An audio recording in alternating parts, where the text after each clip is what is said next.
কিছু সময় লাগবে। আমার ধারণা যে আমরা সবাই মিলে কাজ করলে খুব শিগগিরই পরিস্থিতি স্বাভাবিক। আগামী 24 ঘন্টায় দেশের পরিস্থিতি শান্ত হবে বলে হুঙ্কার ছেড়েছেন সেনাপ্রধান। বাংলাদেশ সেনাবাহিনী আস্তে আস্তে আরো কঠোর হবে, এটা ঘোষণা দিয়েছে। টের পাইছেন তো, বিশেষ করে যারা কথায় কথায় দৌড় দিয়ে রাজপথে চলে আসে। আসসালামু আলাইকুম সোনা দর্শক মূল্যে গুরুত্বপূর্ণ কিছু ভিডিও আপনাদের মাঝে শেয়ার করতে যাচ্ছি, যেগুলো দেখলে রীতিমতো অবাক হবেন। আওয়ামী লীগকে মাঠে দাঁড়াতে দিচ্ছে না, আওয়ামী লীগ জটিকা মিছিল করছে, তাদের উপরে কঠিন ধুলাই করেছেন সেনাবাহিনী। কোনো আওয়ামী লীগকে দেশে রাখবেন না এমন প্রতিজ্ঞা যেন করছেন সেনাবাহিনী। আসুন কথা না বাড়িয়ে সম্পূর্ণ ভিডিওটি একেবারেই শেষ পর্যন্ত দেখে আসি।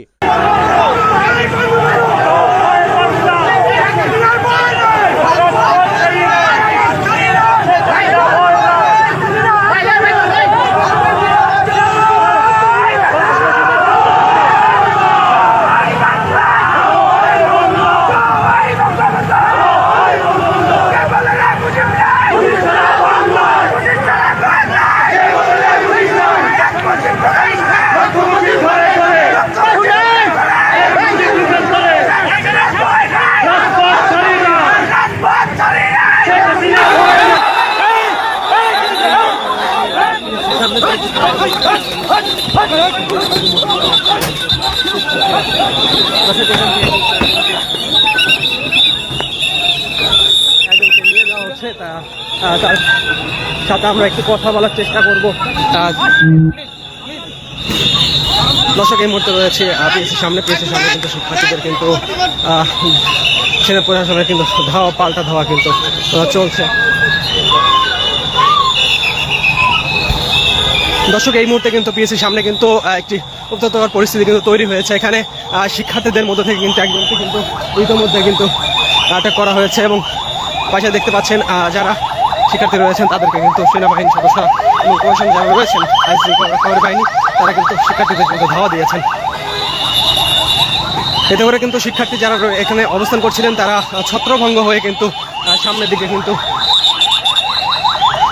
চলে গিয়েছেন, সেটি তুলে ধরার চেষ্টা করছি ঢাকা পোস্টের ক্যামেরায়।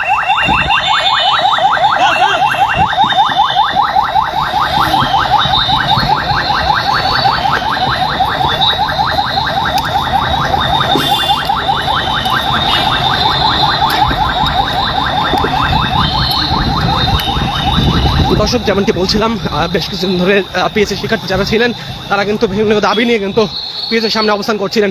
এই মুহূর্তে কিন্তু দেখতে পাচ্ছেন সেনাবাহিনী সদস্য যারা রয়েছেন এবং পুলিশ প্রশাসন যারা রয়েছেন তারা কিন্তু যেখানে যারা শিক্ষার্থী ছিলেন তাদেরকে কিন্তু দেওয়া হয়েছে। এতে করে কিন্তু শিক্ষার্থী যারা এখানে অবস্থান করছিলেন তারা কিন্তু ছত্রভঙ্গ হয়ে কিন্তু সামনের দিকে কিন্তু চলে গিয়েছেন।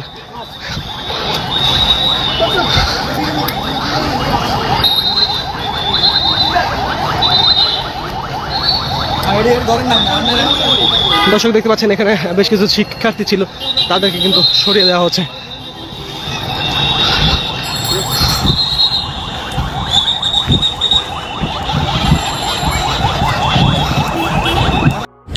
তিতামিরা বোঝে না পাগলারে জিলাপি দিও না, জিলাপি দিও না পাগলারে, উইথ ডিউ রেসপেক্ট। এটা গানের অংশ। বাংলাদেশ সেনাবাহিনী আস্তে আস্তে আরো কঠোর হবে, এটা ঘোষণা দিয়েছে। টের পাইছেন তো, বিশেষ করে যারা কথায় কথায় দৌড় দিয়ে রাজপথে চলে যান।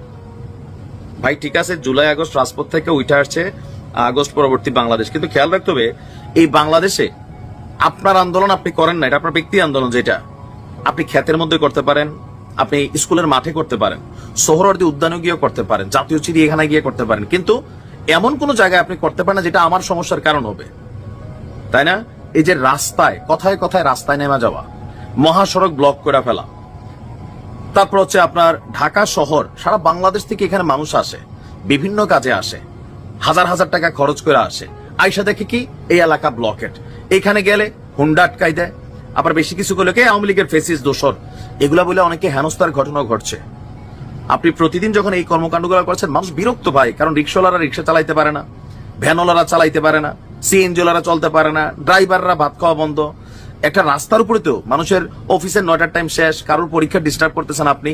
ভাই এই দাবিটা তো আপনার, আমি আপনার দাবির প্রতি সমর্থন জানাবো, কিন্তু আপনি রাজপথে নাইমা আমার ডিস্টার্বের কারণ হইতে পারেন, এটা দুনিয়ার কোন দেশে নাই, বাংলাদেশে আছে।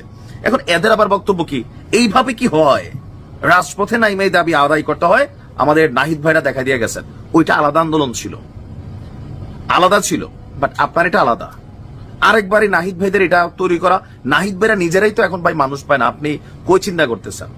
এখন এই যে পরিস্থিতি, গতকালকে আমাদের কুমিল্লা মহাসড়কে আমরা দেখছিলাম সেনাবাহিনীর ধাওয়া, এখন ধাওয়াবে, দেখলে রাস্তায় ধাওয়াবে। আমি স্যালুট করি এই সিদ্ধান্ত, ধাওয়াইতে হবে ভাই। তুমি তোমার আন্দোলন করো, সংশ্লিষ্ট মন্ত্রণালয় অথবা যে ডিপার্টমেন্ট আছে সেইখানে যাও। কলেজের ভিতরে স্যারে কি করছে ছাত্রীর লগে, তুমি এসে মহাসড়ক বন্ধ করে দাও। ওয়াই? আব্বার দিনের দেশ তোমার, এটা আমারও তো দেশ। এখন এই যে কথায় কথায় রাজপথে নামা, রাজপথ চেষ্টা, অবরোধের চেষ্টা, আর এগুলার কারণে সড়কে তীব্র যানজট সৃষ্টি হচ্ছে, এই বিষয়ে সেনাবাহিনী কিভাবে কাজ করবে আগামী দিনে, প্রশ্ন ছিল আমাদের সেনা অফিসারদের কাছে, গতকালকে সাংবাদিকদের।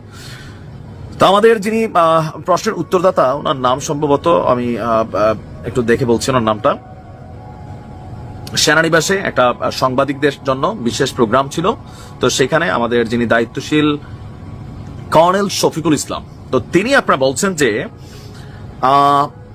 এই মুহূর্তে বিভিন্ন জায়গায় সড়কে এই অবরোধের ঘটনা ঘটছে, আর এই অবরোধ দুর্ভোগ বাড়াই দেয়, আর্থিক খাত সহ সব খাতই ক্ষতিগ্রস্ত করে। সেনাবাহিনী চেষ্টা করছে যত কম সময়ের মধ্যে এই সড়কের অবরোধ মুক্ত করা যায়। প্রিয় দর্শক, আপনারা জানেন অন্তর্বর্তীকালীন সরকার গঠন হওয়ার পর থেকেই নানানভাবে চাপিয়ে ফেলানোর জন্য নানান ইস্যু নিয়ে আওয়ামী লীগ আন্দোলন করে, ছাত্রদের বেশ ধরে, কখনো রিক্সা চালকের বেশ ধরে, কখনো শ্রমিকদের দিয়ে আন্দোলন চালিয়ে যাচ্ছে আওয়ামী লীগ। ইতিমধ্যে আওয়ামী লীগ মিছিল বের করেছেন রাজধানীতে, তাদের মিছিলও কিন্তু বাধা দিয়েছেন কয়েকজন লোক, তারা মিছিল। প্রিয় দর্শক, সম্পূর্ণ ভিডিওটি দেখলেন, বুঝতে পেরেছেন ভিডিওটি গুরুত্বপূর্ণ। আওয়ামী লীগের উপরে কঠিন অ্যাকশনে নেমেছে সেনাবাহিনী এবং আইন শৃঙ্খলা বাহিনী। রীতিমতো জটিকা মিছিল করেছে, একের পর এক আন্দোলন শুরু করছে আওয়ামী লীগ। আওয়ামী লীগ ঘুরে দাঁড়াতে চাচ্ছে, রীতিমতো প্রশাসনও তাদের বিরুদ্ধে অ্যাকশনে গিয়ে দাঁড়াচ্ছেন। প্রিয় দর্শক, সর্বশেষ কি হতে যাচ্ছে এবং দেশের অবস্থা কি এবং সামনে কি অবস্থার দিকে যাচ্ছে, সেই সকল বিষয়গুলো অবশ্যই আপনারা অনুধাবন করতে পারছেন, এবং পরবর্তীতে আমরা সকল আপডেট আপনাদের কাছে নিয়ে হাজির হব। তাই সকলের কাছে অনুরোধ করছি, আমাদের চ্যানেলটিকে সাবস্ক্রাইব করে পাশে থাকা বেল বাটনটি অন করে রাখলে নিত্য নতুন সকল আপডেট সর্বপ্রথম আপনারা পেয়ে যাবেন ইনশাআল্লাহ। দেখা হচ্ছে পরবর্তী ভিডিওতে, সে পর্যন্ত ভালো থাকুন, সুস্থ থাকুন। আজকের মতো বিদায় নিচ্ছি। আসসালামু আলাইকুম।